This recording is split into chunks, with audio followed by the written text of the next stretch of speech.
Okay, so we're going to start out, and this will probably be review, okay, for most of you, and that would be kind of the structure and history of the atom. Okay, the atom is the basic unit of all matter, and thus the basic unit of chemistry. Question? I don't have any written email, so I don't have your classroom invite. So Okay. Yeah, I don't either. No, okay, so you don't have that yet, and you don't, so just follow along on here, okay? And I will make that, I'll find a way to get you the notes packet. You should have that by the end of the week. I'll double check for you. Okay, so we're going to be looking at the like I say, the basic unit of all matter, because that's of course what chemistry deals with. Okay, is matter, behavior of matter, interactions, structure, all of that kind of stuff. So we'll be looking at how the atom relates to that and how our idea of what the atom looked like has changed over the course of many years and why that has happened. Okay, it's an important kind of introduction to how the scientific method and process is supposed to work. All right. So we're going to start out with the early days of chemistry. Okay? So long before the science of chemistry existed, people were still using chemistry. Okay? You don't have to necessarily understand how something works in order to make it work. All right?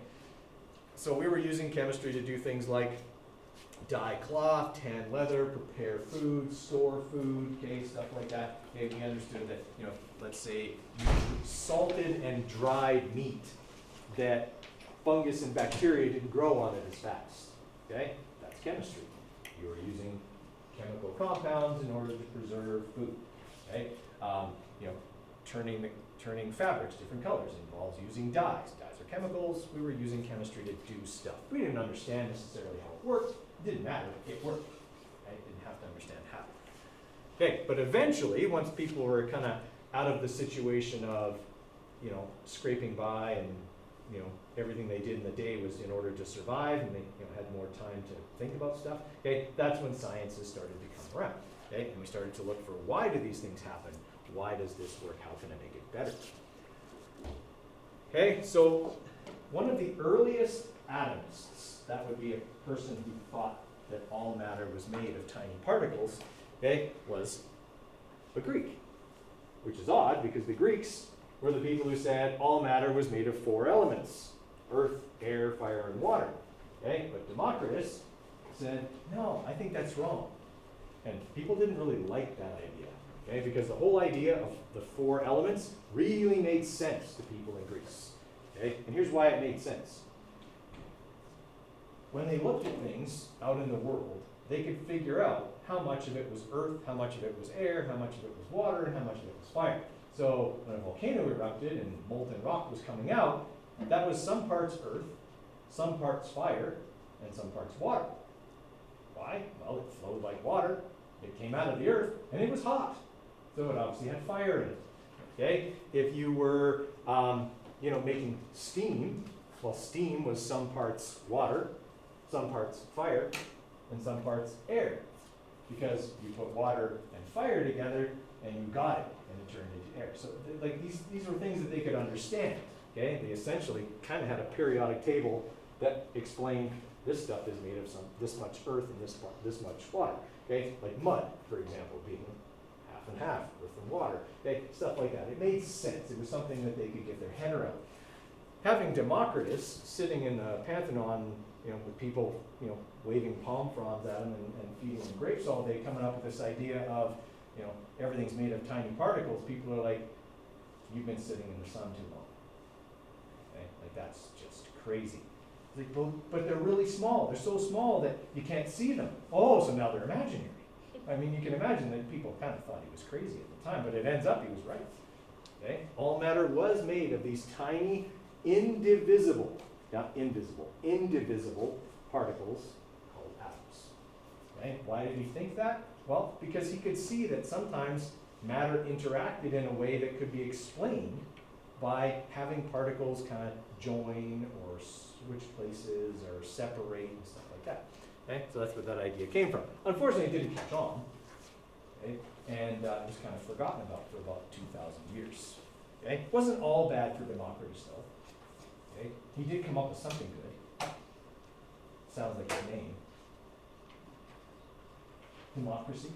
Yeah. That was him. That's that guy. Okay? So he was a thinker, which was like the best job you could have in ancient Greece. Okay? Like Plato was a thinker, Aristotle was a thinker. Okay? Like that was a great job, because like I said, all you had to do was sit in the Pantheon, and people would feed you grapes and keep you cool by waving palm branches at you, and that was cool. Like you didn't have to slave around, you just had to come up with cool ideas. Okay? Pretty good job. Okay, later on, a group of people called the alchemists came along. Now the alchemists learned a lot about chemistry. We didn't get a lot of benefit out of that, because alchemy was this secretive kind of job that people did because they were trying to get rich. Okay? The alchemists were trying to do things that we know are impossible now, like turn lead into gold, develop the elixir of eternal life, okay, and things like that. So they were, they would have had these labs that would have been filled with bubbling, beakers and potions and stuff like that. Okay, and they did learn a lot about interaction between different types of matter, but like I say, there wasn't a lot of open communication between them, okay, because they were very secretive. And sometimes if you came across somebody's notes, well then you could learn a little bit about what they had experimented with. But it wasn't a very scientific process. It was very much a trial and error. Today I'm going to mix these two things together. Okay, I'm sure gunpowder was invented many times, but no one lived to tell about it. Okay, so yeah, that's kind of what they did. But there was some knowledge to be gained through that. Right now, why can't we turn lead into gold? Why was that something that would never be achieved?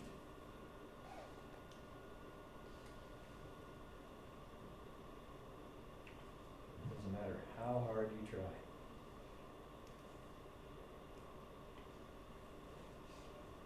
It's because lead and gold are both elements. They are as simple as those materials can get. Okay? The reason alchemists thought they could do that was they could see if they mixed two things together, they could get something new. They didn't understand that what they were doing was taking, let's say, two elements, mixing them and getting a compound which was made of more than one kind of atom. They didn't understand that gold was a single atom, lead was a different single atom, and you couldn't change them into each other. Okay? They didn't understand this idea of the atom and stuff like that. So they thought, as long as I mix the right things together, I can turn this into something else. And in some cases, you could, if that something wasn't already an element or a pure substance that couldn't be changed. All right. So, as time progressed, these two guys come along, Antoine Lavoisier and Roger Bacon. And they come up with the scientific method. Okay? The scientific method takes alchemy from a trial and error secretive activity to a research and communication-based science. Okay? So the key with science is that you have a problem that you're investigating. You develop a hypothesis about why that problem is happening or what's causing it. Okay? And then you devise an experiment that tests it in a controlled environment, okay, against other things. Okay? And then you take your data, you analyze it, you compare it to your hypothesis, you come up with a conclusion, and you communicate that to other people in your field. Okay? In that way, your results can be replicated, okay, which supports your conclusions, okay, and then stuff can be learned. When someone replicates or tries your experiment, maybe they get slightly different results, you can compare and see why. Okay? There's learning that can come from that. There's discovery that can come from that, okay? And it's far more effective than trial and error, hunched over a beaker in a lab by yourself. Okay? All right, so they were important in that they essentially developed the scientific method which is used by all sciences, okay, but in this case specifically chemistry. Okay, so now the idea of the atom. Right, so this is gone. The idea of the atom hasn't been around since Democritus passed away 2,000 years ago. But people are doing experiments now, and they're seeing these strange patterns. They're seeing patterns of behaviors in chemical reactions that can only be explained by having small particles that can move around and that have certain properties. okay? So if I take a small cube of, let's say, lead, so let's say it's got a chunk of lead, okay? And I keep cutting it into smaller and smaller pieces. Do those smaller pieces all have the same properties? Yeah, they do, because they're all lead, okay? They're all made of the same atoms, okay? If it's pure lead, every single piece of that is made of many, many identical lead atoms, right? And so, doesn't matter how small I cut it, okay, I still have this same material. Now, if it was possible to do this, and it's not, but if I kept cutting, eventually I'd get down to a single lead atom. If I cut it any smaller than that, it's no longer going to be lead. Okay? Now, what is it called when you split an atom? Splitting, yeah, there's a name for it, starts with F. Fission, yeah. Splitting the atom is fission. Once you split an atom, though, it's no longer lead. Like if I was to, put an atom of lead in a nuclear reactor and actually split it, it would be something else. Okay? When we use uranium and plutonium in a nuclear reactor, that's what happens. Big uranium atoms are bombarded with smaller particles, okay, which cause them to break. Okay? And what you end up getting are different atoms as a result of that.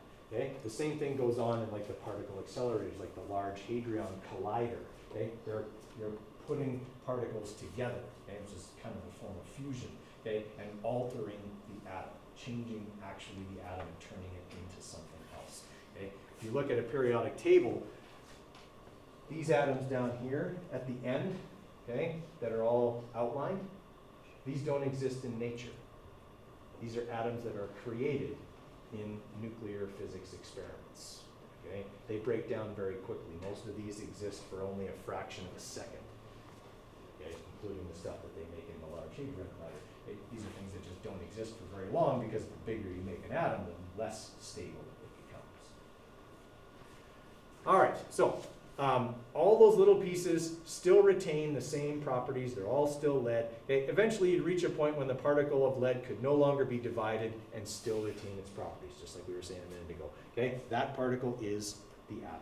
Okay? And it is the smallest particle of an element that retains the properties. So that's the definition of an atom. Probably important. That's why I bold-faced it, okay, in the notes. Right? But yeah, that's your definition of an atom.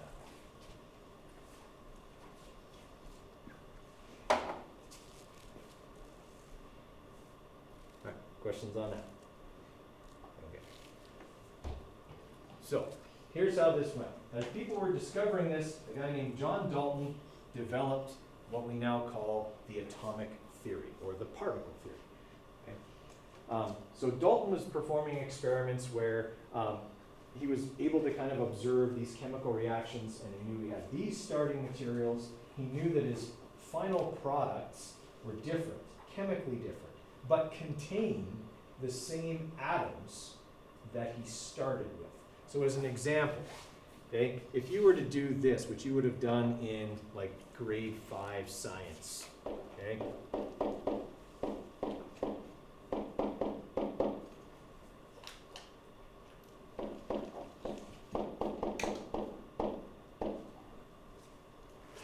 Mix vinegar and baking soda together. Okay? When you mix vinegar and baking soda together, it bubbles and fizzes and carries on, and the bubbles contain carbon dioxide gas. And then you get a solution at the end that contains water and sodium acetate. Okay? Did I make any new elements in that reaction? Okay, so here's what I started with. On the reactant side, I have carbon, hydrogen, oxygen, sodium. On this side, carbon, oxygen, hydrogen, sodium. Okay, I've got all the same elements. Lead didn't magically appear, okay, on the product side. Gold didn't magically appear on the product side. I didn't make any new elements. I rearranged them, okay, and when I was done, what I had at the end looks a lot different than what I started with. Has different physical and chemical properties than what I started with, but it's still made of the same materials, the same elements, right? And what people were kind of looking at, and looking for an explanation for, most specifically. So what Dalton came up with was this. Here's the rules that govern the behavior of matter. First rule, all elements are composed of tiny, indivisible particles called atoms. Okay, so we resurrected that whole idea of atomos, okay, or uncuttable, that Democritus came up with, okay, to say that, yep, if I have an element, that element is made of single particles, lots of single particles. If I have a compound, that compound is made of many molecules, which are two or more atoms put together. Okay?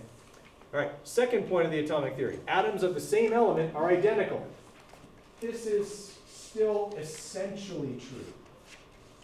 Okay? It's not entirely true, but it's essentially true. Okay? The atoms of any one element are different from those of any other element. So if I've got a chunk of lead, every atom in that chunk of lead is identical. It's essentially true. Okay? If I have a chunk of lead and a bottle of oxygen, the atoms are different. Okay? Because this is oxygen atoms, okay, look a lot different than lead atoms because oxygen atoms have 8 protons, okay, 8 neutrons, 8 electrons, okay, whereas lead atoms are a lot bigger, okay, they have 82 protons instead, they have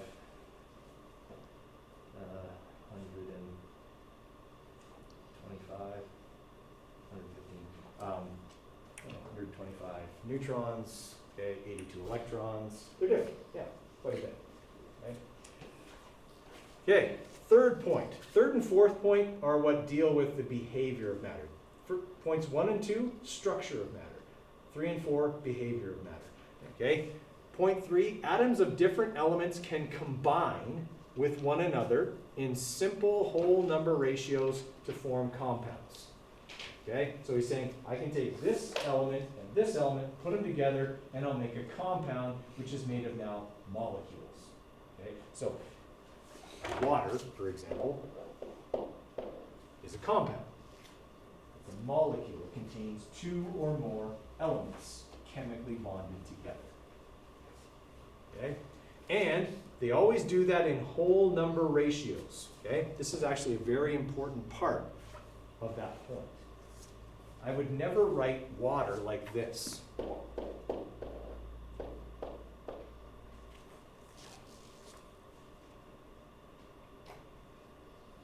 What am I saying if I write that?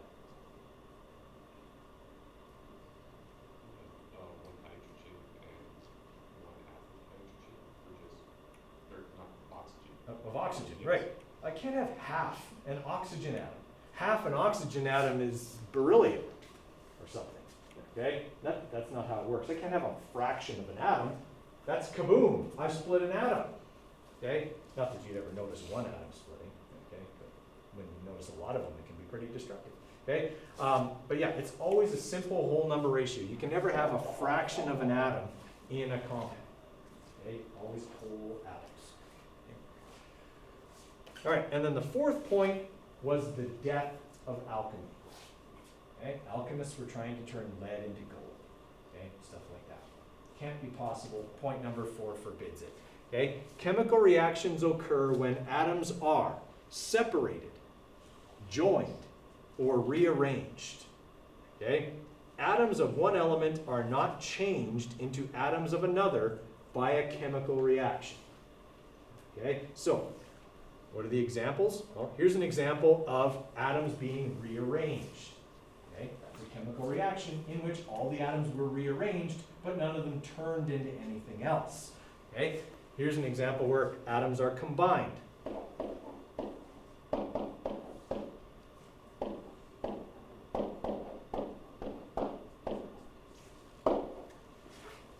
Okay? Combine sodium and chlorine to make sodium chloride, which is table salt.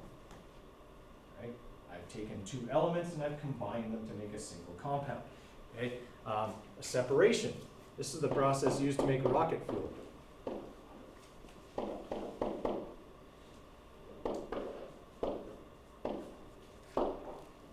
I take water, I arc electricity through it, and it splits into hydrogen and oxygen. Okay? I've just taken a compound and I've separated the atoms. Okay? So they can be separated, they can be joined, they can be rearranged. That's what can happen. But I never make new elements in a chemical reaction, which is of course what the alchemists were trying to do. Okay? That's not possible. Is it possible to alter an atom? Yes. But it's not something that's going to occur in a chemical reaction.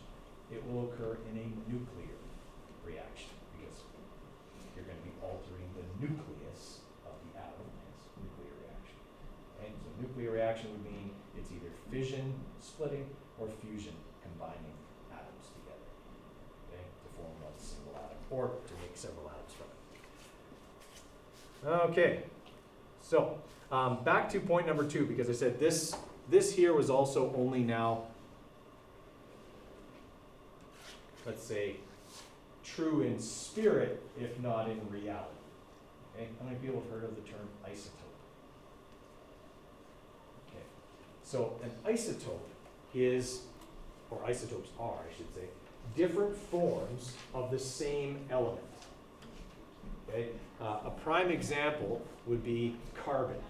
Okay? So most carbon atoms, okay, contain 6 protons, 6 neutrons, and 6 electrons. Okay? That's how most carbon atoms look. But carbon-14 has 2 extra neutrons. It's still carbon, but the atoms are slightly different.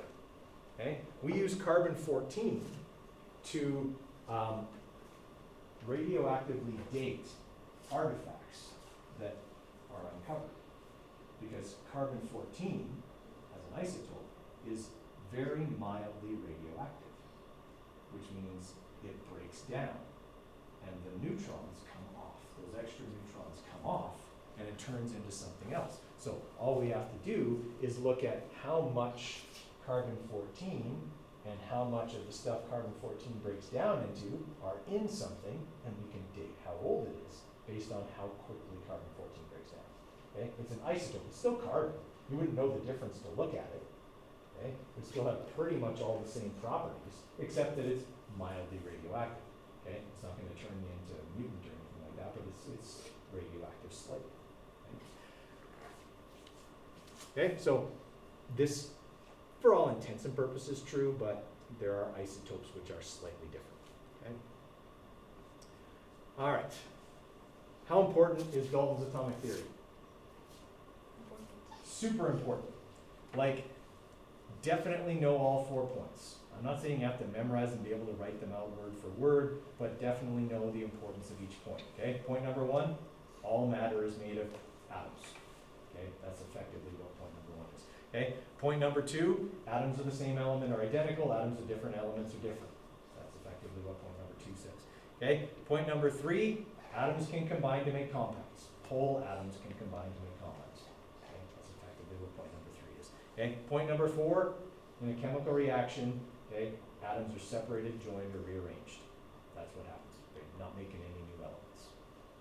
So definitely know the 4 points. If I was giving you a quiz on Thursday of next week, spoiler alert, I am. Okay, that would be something I would ask. What are the 4 points of the atomic theory? Definitely. Okay, sets up perfectly for a multiple choice question on a unit exam. Right, there's 4 points. Right, you just put on there. Which of these is not part of Dalton's atomic theory? B, C, or D. All right. Questions there?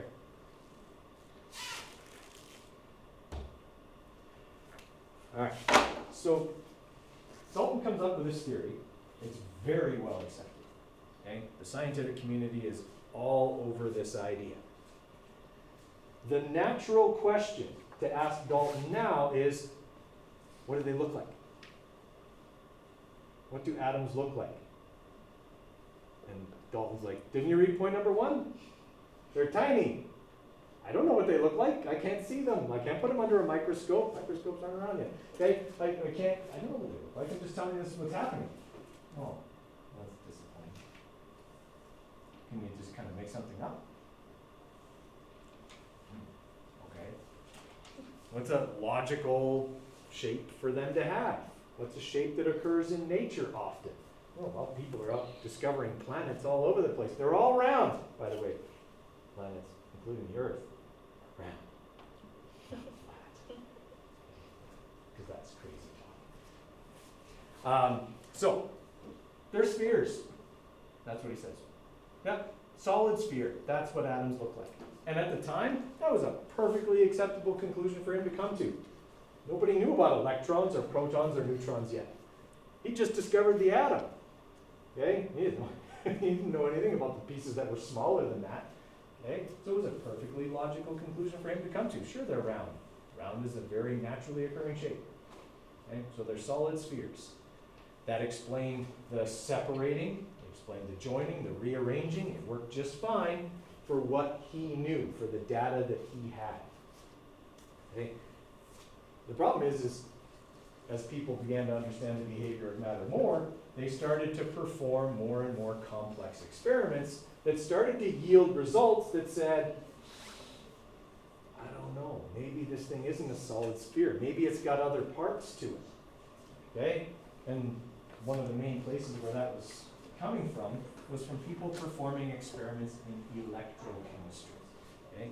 Electrochemistry is essentially like batteries. Okay? Chemical reactions that can produce electrical currents. Okay? Which is what we use to power all of our devices. Okay? A lithium-ion battery is a chemical reaction that allows electrons to be essentially released, flow through, and power your device. All batteries work on the same principle. It's a chemical reaction in which electrons are traded from one pole to the other, from the anode to the cathode. Okay? That's how they work. So as people are performing these experiments, they're asking Dalton, they're like, okay, where are these charges coming from? Because this chemical reaction produces moving charges. And I can show you that because I can use it to power this light. Okay? Or I can arc it and you can see the electric spark. Like, there's got to be something that causes that, and it's got to be coming from the atoms, because you said in a chemical reaction, atoms can be separated, joined, or rearranged, but I can't turn them into other things. So explain this. How does your model explain where these charged particles are coming from? It doesn't. Okay? It doesn't explain that. So, the model of the atom had to be changed, because it no longer was supported by scientific evidence. Okay? This is something that science has battled throughout history. Okay? People get this idea, and naturally by human nature they get comfortable with it, and they become reluctant to change it. Okay? Prime example is biology. Right? When I was kind of going through school, all life was grouped into two kingdoms. Everything on earth was a plant or an animal. One or the other. Okay? Even though people knew full well that that wasn't right. Okay? A fungus, a mushroom, is neither plant nor animal, but it got put in the plant kingdom. Why? We don't want to change. It grows out of the dirt. It's a plant. That doesn't make any sense. It digests food like an animal. It doesn't carry out photosynthesis like a plant. How can you put it with plants? Because it grows in the dirt. It doesn't make sense. Okay? You have to change. You have to be willing to change your models, change your thinking when new stuff is discovered. Not that fungi were a new discovery, but okay, it just didn't fit. So when people started discovering there were moving charges, they said, well, we have to change our model. This model does not explain that. Therefore, it must be wrong. Okay? So this is all thanks to J.J. Thomson, who was doing all these experiments with electrochemistry. And he said, you know what? Out of respect for Dalton, we're not going to change his model too much. We're going to keep the solid sphere, but we're going to say that embedded, loosely embedded on the surface, are these negatively charged particles. Since they make electricity, we're going to call them electrons. Okay? So we're going to say that there's these tiny negative charges embedded on the surface, and the rest of the sphere is positive. That was important because everyone knew that atoms were electrically neutral. Okay? They didn't, and a true atom doesn't have a positive charge or a negative charge. Ions do, which is what they were creating with electrochemistry. Okay? So he said, we'll keep the solid sphere. The sphere is positive because we know positive charges don't move. Only the negative charges move. So we'll say the big part of this is positive, and these little pieces that can be knocked off, okay, or shaken off, or whatever happens in the reaction, they can fall off and then they can move. Okay, and that helps explain how currents are generated. You know, during a reaction, they smash into each other, the electrons come off, and off they go. Okay, not really what happens, but it's effectively what they thought was happening at the time. So he came up with this model, which was then termed plum pudding. I don't know why, but whatever. That's what it was called. So the plums are the electrons, and the pudding is the rest of it, I guess. Whatever. Okay, maybe it's like Yorkshire pudding and there's raisins in it. I don't know, whatever. That's what he said. Okay, that's what he called it. The plum pudding model helped explain that. Okay, and people like that. It worked for a while, but then again, more and more experiments are being done. Okay, we're coming up with more and more things that are not easily explained by that. All right, I know we still got almost 10 minutes left, but I'm going to call it there for today, and we'll pick up there on Friday when we have everybody. Okay, and does anyone need help finding their second period class?